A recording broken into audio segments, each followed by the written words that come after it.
At sa iba pang ulat itong nakalipas na linggo, nakalusot na sa Senate Finance Committee ang panukalang budget ng Office of the Vice President para sa 2014. Nakatakda namang isumite ang mga aprobadong budget ng iba't ibang ahensya ng gobyerno sa plenaryo sa Lunes. Narito naman ang ulat ni Bianca Piedad.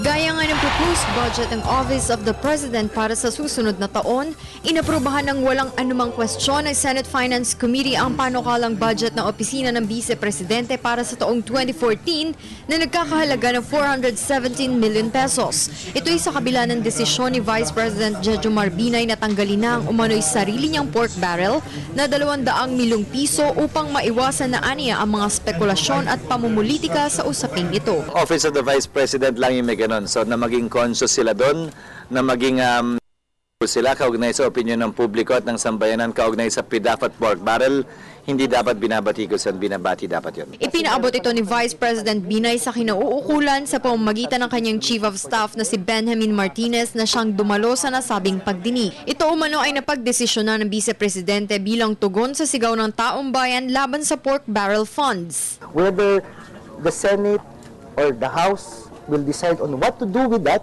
we will just have to wait.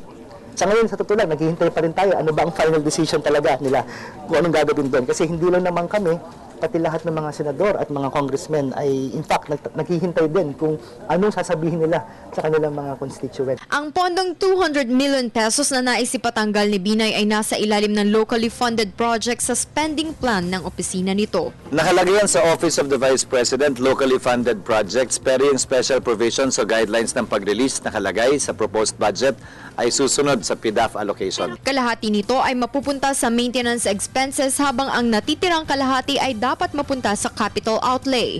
Ayon sa Chief of Staff ni Binay, malaking sakripisyo ito para sa kanila ngunit ito ang hinihiling ng tao. Meron pa naman kaming 85 million, hopefully ma-approve yung aming subsidies, donations for the poor.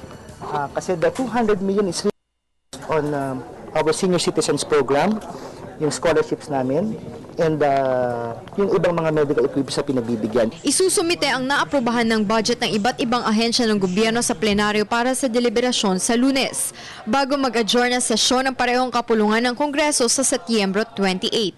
Para sa Telebisyon ng Bayan, Bianca Piedad.